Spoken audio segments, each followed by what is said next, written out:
hands together for Sam Cohen.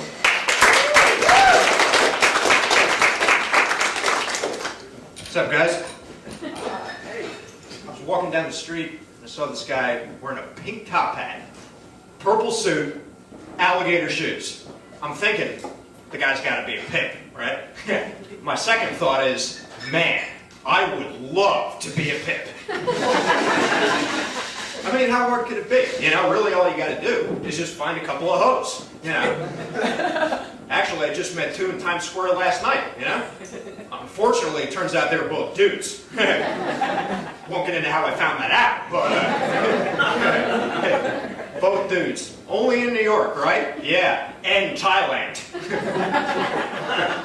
But as far as being a pimp, you know, I couldn't quite pull it off. I still live in my parents' basement. They start asking questions like, hey, what are all these hoes doing in the basement? You told us you didn't have a job. You start paying rent tomorrow, mister. I was watching this documentary about serial killers, and it was talking about how Ted Bundy was crazy because he went around killing these sorority girls. But I think that the craziest thing he did was at the trial, he acted as his own lawyer. Now that's a sign of insanity. You know, like how is he going to justify murdering all those women? It's like, hey, Your Honor, what can I say? I don't take rejection very well. It also said that he was a shoplifter. You know, but how do you compare that to being a serial killer? Yeah, it's like, oh, hey, he stole a white scarf from Kmart and he wore it after Labor Day. Oh, now that's getting away with murder, huh?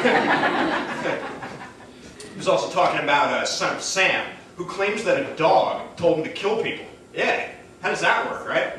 Hey, Sparky, what do you think? Should I shoot the mailman? I didn't hear you say no! It also said that John Wayne Gacy was gay. Yeah, a gay serial killer. I mean, you just don't see that, you know? It's like you never see a black pope. You know, although there was another gay serial killer, Jeffrey Dahmer. Now just imagine if he dated John Wayne Gacy. Just picture that relationship. Hey, where were you last night? I was out on a killing spree. Well, I guess that was more important than my birthday. Back in college, I tried out for the basketball team. There are a couple of problems. Like one, I'm too short. Two, I'm Jewish. That means I'm unathletic and I'm unavailable on Saturdays. I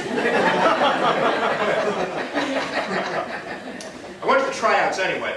You know, I did great. The coach gave me a spot on the team. I told my friends, they were like, hey, we haven't seen you on the court this entire season. Can you say bench warmer?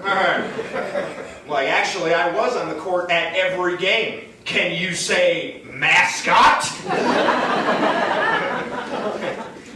I went to college in rural Maryland, so basically I was the only Jew there. Thanks. I'm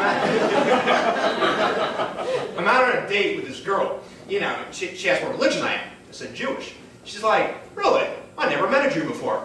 I'm like, wow, happy to pop your cherry.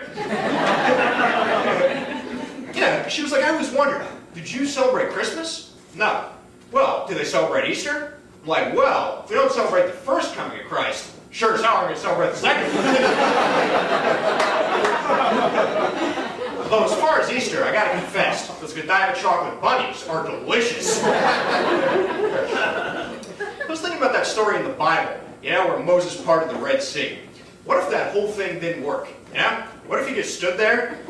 I command thee to part! I said, part! Damn it! Worked yesterday, I swear! Hey, where are you guys going? Well, I was going to take you guys to the promised land, but now you can just forget about it. So I got kind of a weird family, you know? My grandparents are actually first cousins. Yeah, true story. Somebody set them up on a blind date, not knowing they were cousins. So when they met, they were like, hey, you look kind of familiar. Haven't I seen you someplace before? Yeah, just yesterday at the bar mitzvah. It's kind of weird, but at least they have something in common. Yeah, the same grandparents. Hey, you should have seen at the wedding, the rabbi asked, "Does anybody object?" Everyone raised their hand. Thanks a lot, guys.